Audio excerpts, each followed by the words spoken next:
Bom, a gente já começa falando sobre a derrota do Fortaleza, um resultado que não estava muito nos planos do Tricolor, na volta da torcida ao estádio. Daqui a pouco a gente conta também como é que foi esse retorno, ainda com muita cautela, o que é muito natural também, né?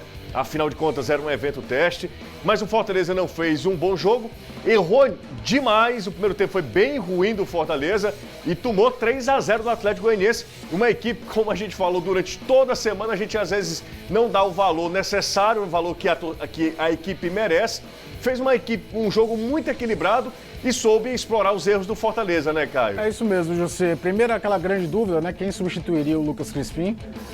Muita gente pensou em Lucas Lima jogando do lado, pensou em Edinho, e o Vojvoda foi bem ortodoxo, colocou apenas um lateral esquerdo na função, colocou o Bruno Melo para fazer pensando na retomada defensiva.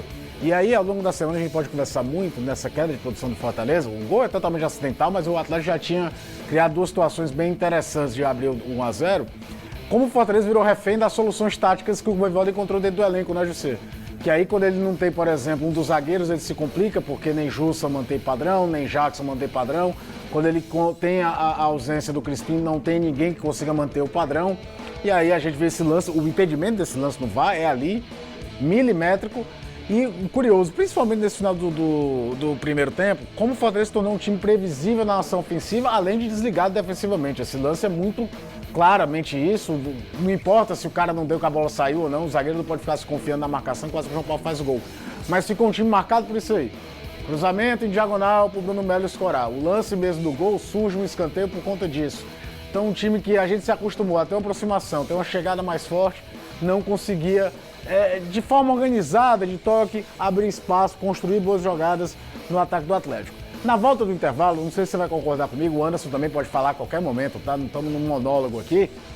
O Fortaleza até volta mais presente no campo de ataque, adiantando marcação, forçando um jogo de imposição.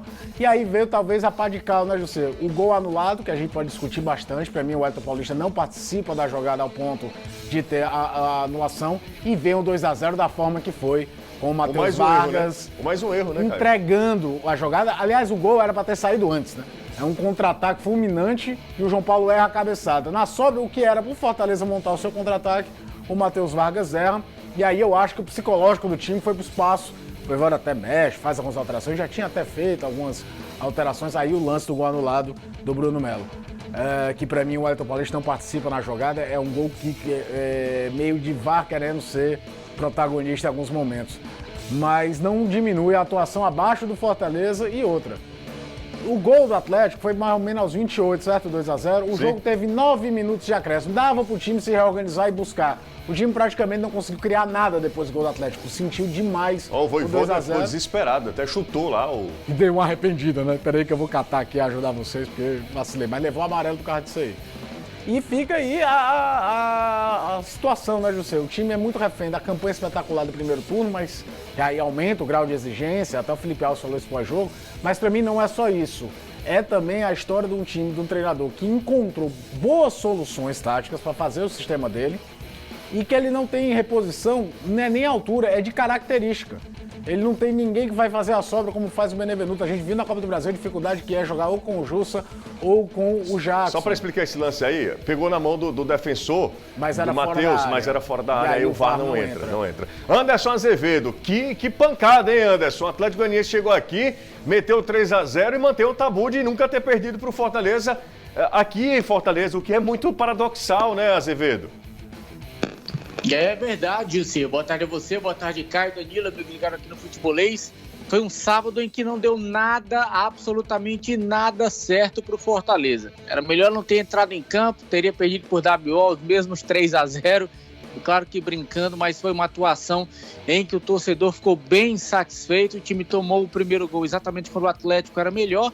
E aí partiu para cima, teve azar de ter 2 gols anulados e o baque do segundo gol foi o que acabou pesando. O time foi para cima de vez, deixou espaços e nos próprios erros propiciou o Atlético a construção desse placar de 3-0. Só que aí o time teve pouco tempo para roer essa derrota, digamos assim, porque ontem mesmo já se reapresentou, já realizou o primeiro treinamento para o jogo contra o Fluminense, treinou hoje também pela manhã e já agora à tarde viaja com destino ao Rio de Janeiro para encarar o Fluminense na quarta-feira, O Leão que já vai poder contar com o retorno do Lucas Crispim, então passa a régua nesse jogo contra o Atlético e vai para o jogo contra o Fluminense.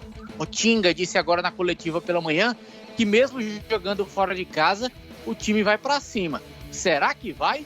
Eu duvido. É um confronto nesse momento direto. Direto, confronto. A questão é a seguinte, menos, tá se aproximando. Eu não sei se é uma mudança. Sabe, Anderson, quando é uma mudança de postura, aí às vezes eu não fico acreditando mesmo.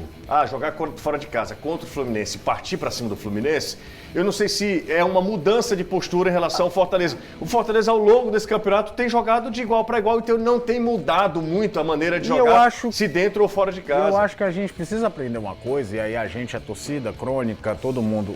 Você não abrir mão de atacar não significa você ser kamikaze também jogando fora de casa, contra qualquer adversário. Acho que a grande qualidade do Fortaleza é que ele não abre mão de ter um sistema ofensivo quando vai enfrentar qualquer adversário. Mas tem partidas que ele retrai mais, é natural. É natural. Vai pegar um Fluminense que não tem como característica sair feito um louco pro ataque também. Então tem um pouco desse detalhe, embora o momento do Fluminense, desde a chegada do Marcão, é muito bom. Desde que o Marcão, que é funcionário do clube, tá lá há muito tempo, o Fluminense cresceu demais no campeonato. Mas acho que não é, vou partir para cima. Acho que a ideia, quando o jogador fala partir para cima, é muito mais de a gente não vai sentir essa derrota, vai tentar fazer o nosso jogo lá. Não é chegar no Maracanã e sair feito um kamikaze atacando o Fluminense, até porque o Fortaleza não faz isso. O Fortaleza é um time que não abre mão de atacar. Isso é fato. Mas ele também não sai feito louco. Há momentos do jogo que você... Não existe time que venha com a postura já, cara, do primeiro segundo. Exato, não existe. Vamos ouvir o Vojvoda? Uma situação, aquela que joga eliminatório, mas é uma perde, outra situação. Aí é um contexto diferente. Totalmente diferente. Ouviu o técnico do Fortaleza, Juan Pablo Vojvoda, falou sobre a atuação do VAR na derrota contra o Atlético Goianiense. Vamos ver o que falou o técnico tricolor. Conseguimos 2 goles, o VAR... o llama arbitraje, en ninguém de los 2 goles o Banderina certificó o acreditó impedimento. Tengo que analizar bien o segundo gol. Es muito fino lo de VAR en esas situaciones. Eu veo muito a veces futebol internacional y esa regla muchas veces ha trocado, ¿me entiendes? Porque siempre hay que beneficiar al que quiere conseguir gol, ¿me entiendes? Si vos empieza a poner lupa es muy fina, pero bueno, no quiero falar, o arbitraje se puede equivocar como hacemos todos, no sé si él equivocó o no, analizará luego él también su situación. Olha, a regra não é tão clara no futebol. De fato, ela não é tão clara. Então, mesmo em lances de impedimento, cabe a interpretação. Nesse caso. No segundo gol. Né? Nesse caso, porque quem fez o gol não é quem estava impedido, era um jogador. E aí, tem influência ou não? Ao meu ver, e aí não é clubismo, exclui isso, gente, exclui isso. Porque vocês sabem que quem acompanha minimamente futebolês sabe, e até algumas vezes as pessoas não entendem. Tanto é que a gente nem discute o primeiro gol, tem muita gente brigando com a imagem e tal. Não tem o que discutir, tá impedido ou não tá impedido, é a história. Agora, a influência do Wellington Paulista no gol do Bruno Melo, eu não vejo nenhuma influência no Wellington Paulista, no posicionamento dele, ele que estava em condição irregular.